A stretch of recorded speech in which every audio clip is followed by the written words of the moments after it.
Chapter 4: The Geneva and King James Bibles and Protestant Creeds. Part 2. Whoare.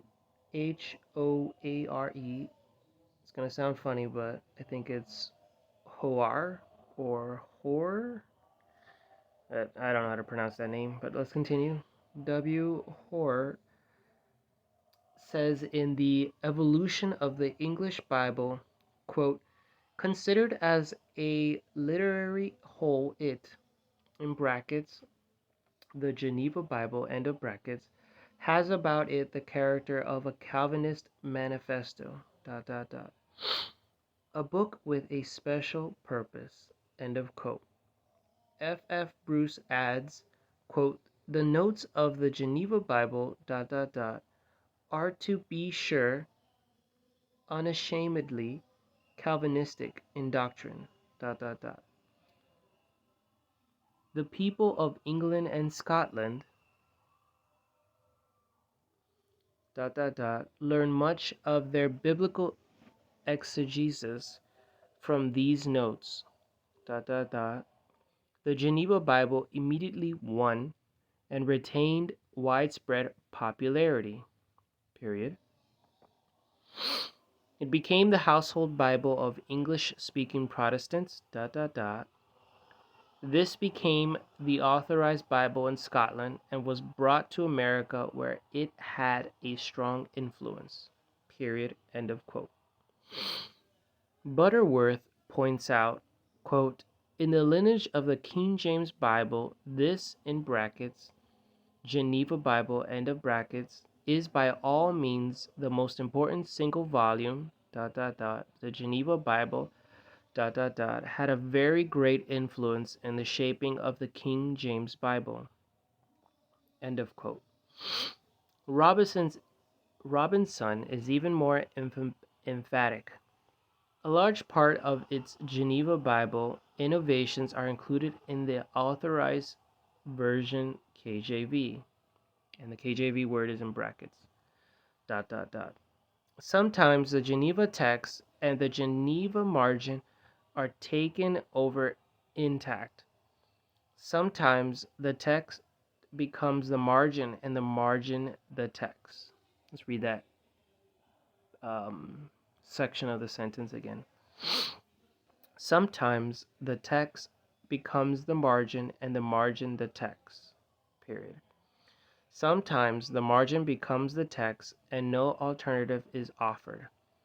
Very often the Genevan margin becomes the authorized version text with or without verbal change, period.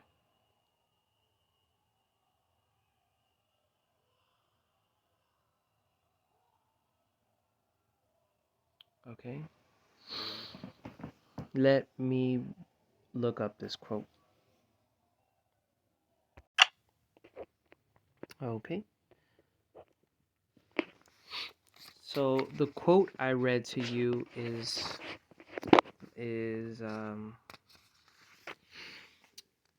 let me read the quote to you. It is H.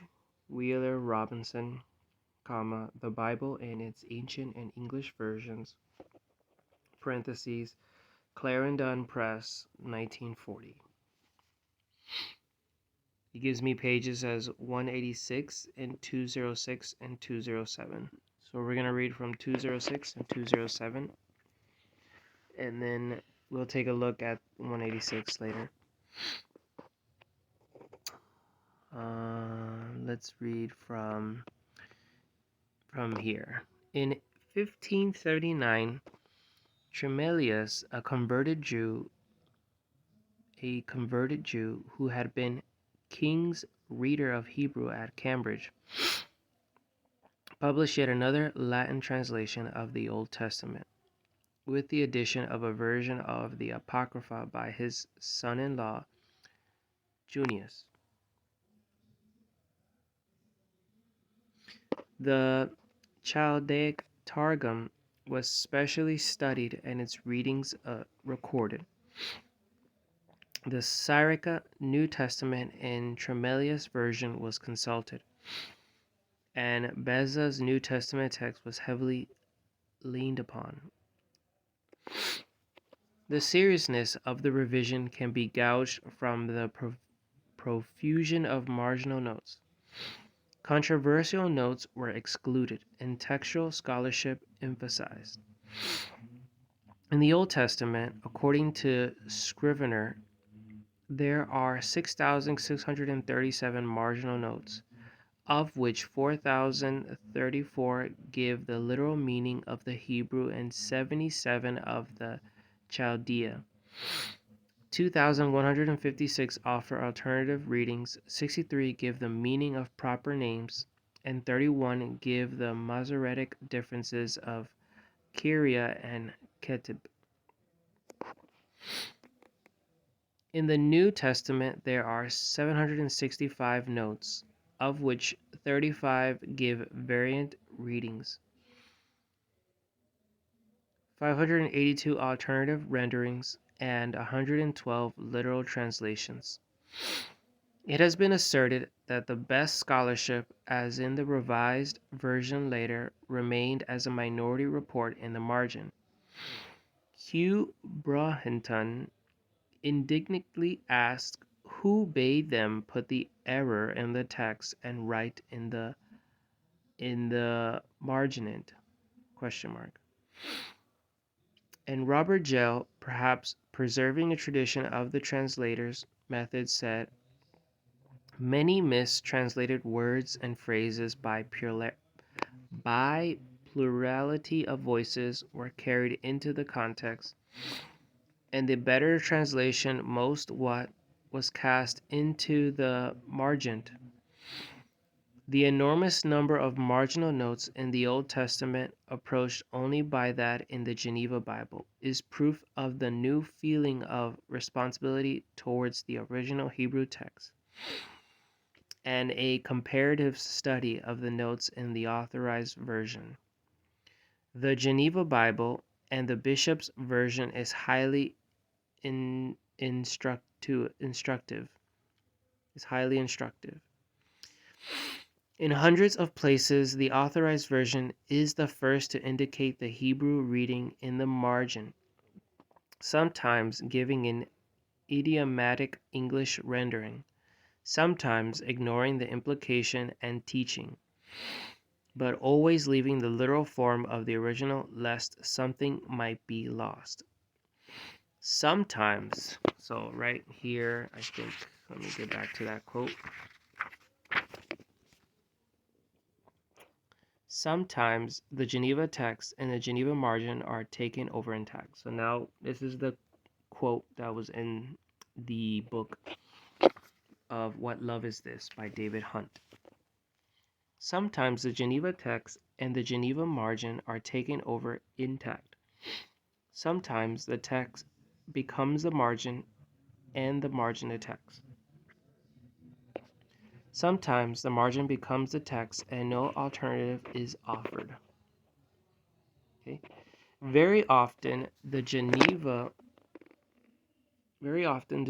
margin becomes the Authorized Version text with or without verbal change. Yeah, and that's where the quote ends. Let me just keep reading 207 and then we'll stop there.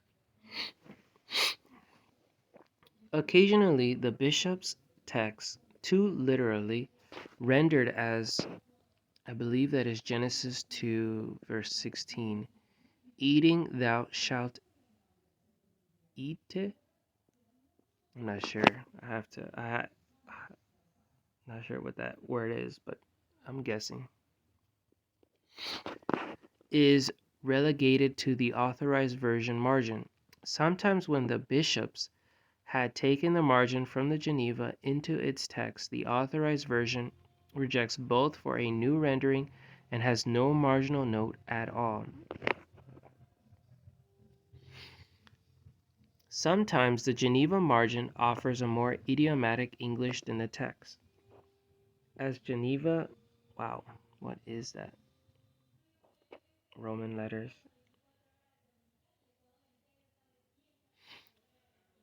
Genesis. Okay, Roman letters.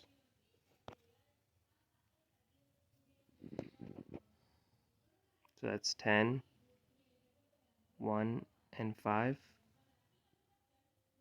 So 16.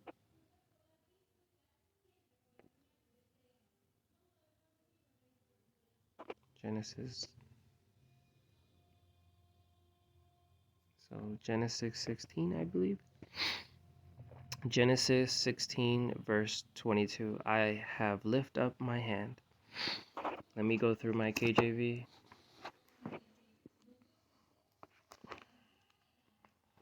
Just opening it up right now.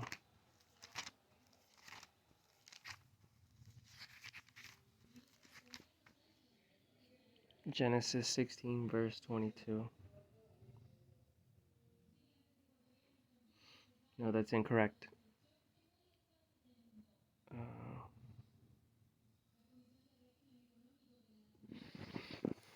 So then how do you read it?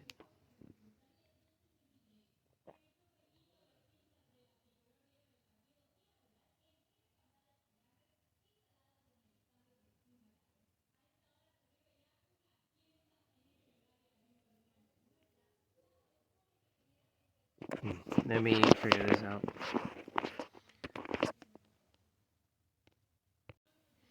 Okay, this is awesome. Okay, so when a bigger letter precedes a smaller letter, the letters are added. For example, MC, right? And therefore, it's XI. So X is bigger. Well, it's...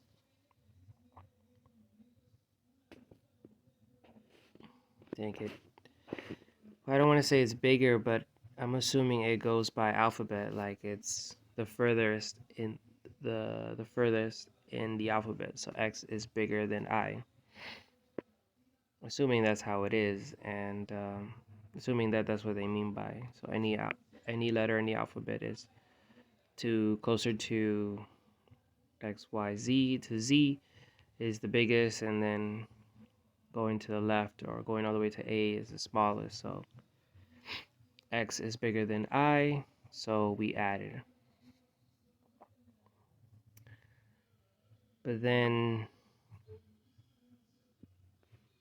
this is the other one, C. But then when a small letter precedes a bigger letter, the letters are subtracted. For example, CM. But we know I precedes a bigger letter. The letter I precedes a bigger letter, which is V. So we subtract.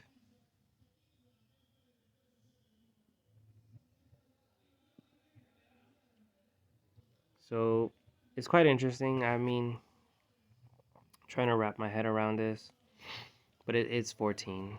It's 14, but it's something I need to understand more. Let me read this here. 14 in Roman numerals. 14 in Roman numerals is XIV. To convert 14 in Roman numerals, we will write 14 in expanded form. Example, 14 equals 10 plus 5 minus 1. Therefore, replacing the transform number with their respective Roman numerals, we get 14 equals X plus V minus I, or equals XIV. In this article, we'll explain how to correctly transform 14 Roman numerals. And that's where I was going with the basic rules, but it still throws me off. But I hope if that didn't help, hopefully nonetheless, we know it's 14. All right, let's go back now. So this one is Genesis 14:22. Okay, so Genesis chapter 14 verse 22. And this is the King James version. And Abram said to the king of Sodom, I have lifted up my hand unto the Lord, the most high God, the possessor of heaven and earth. That's verse 22. Here says, I have lifted up my hand, text, and I have sworn.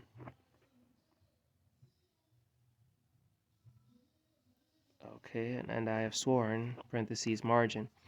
But the authorized version does not take up the suggestion and keeps the literalism in the text, or as in Genesis that 12 preserves the Hebrew phrase of the margin while making a slight alteration in the wording. A very fearful darkness, margin of fear of great darkness, becomes an hour of great darkness.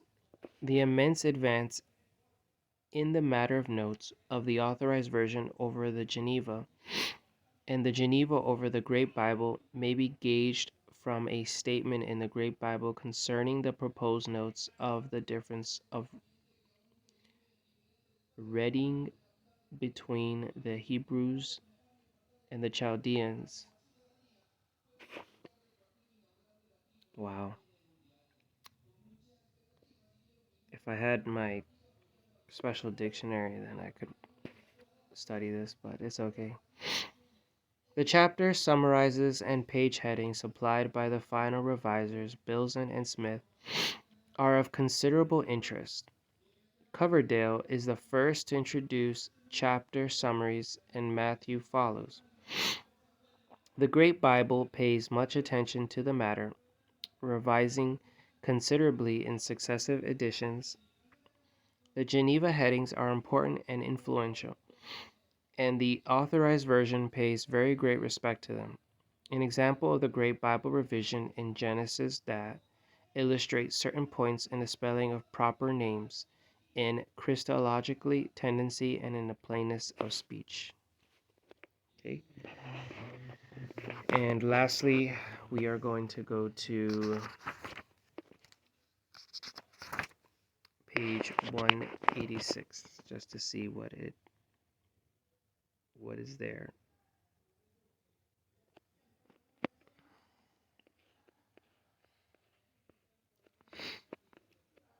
Let's read from 185.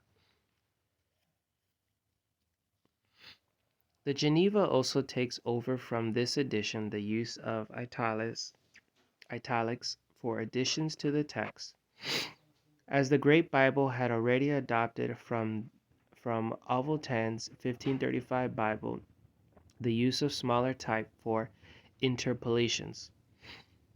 Munster's Bible had used brackets, without change of type for the same purpose in 1534. Period. The significance of the Geneva version in the evolution of the modern Bible is very great indeed. It forms a turning point in rendering, and the older tradition is broken. Where the Great Bible relies on Matthew and Matthew largely on Tyndale, the Geneva version starts afresh, and a large part of its innovations. Oh, wait. Let's go back. A large part of, so here's the quote, and a large part of its, right, so the its is the Geneva Bible, which we know if when we read this whole sentence is speaking of Geneva Bible. It says, where the Great Bible relies on Matthew, comma, and Matthew largely on Tyndale, comma, the Geneva version starts afresh, comma, and a large part of its innovations, which we know the Geneva Bible, are included in the authorized version, period. Time and time again, the authorized version agrees verbally with Geneva and wholly departs from the older lines of Tyndale, Matthew's great Bible bishops. Except a man be born again. Wow. We're going to skip a lot of this, but it's so cool to see all this. I'm really enjoying this. The popularity of the Geneva Bible, and above all its controversial notes from the extreme Protestant point of view, was distasteful to the bishops. Moreover, the marked excellence of the Geneva renderings had drawn attention to the notorious defects of the Great Bible, which was almost completely ousted in popular esteem. Archbishop Bishop Parker, about 1566, revived the earlier project of an authorized version by the English bishops. Period. He wanted Sir William Cecil to approve of it, and even to take a hand in the revision. The books were apportioned among the bishops and rules issued to the revisers. The basis was to be the commune English translation used in the churches, example the Great Bible, with no departure except whether the I think is of the Hebrew and Greek moved alterations. Period. All right, that's it for now. I'm not reading that book, but that'd definitely be a great study. And let's return now and leave it alone.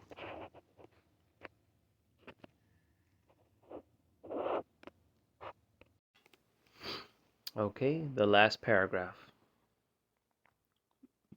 Sorry.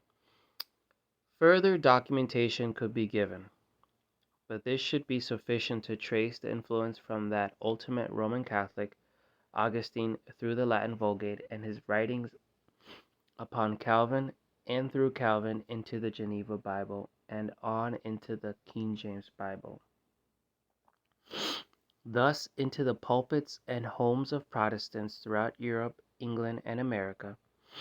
It is small wonder, then, that those who, like Arminius, dared to question Calvinism, were overwhelmed with opposition.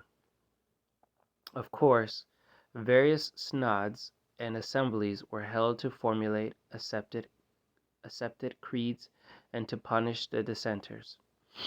But the decks were stacked in favor of Calvinism, and no influence to mitigate this error was allowed. This will be documented in chapter 5 and 6.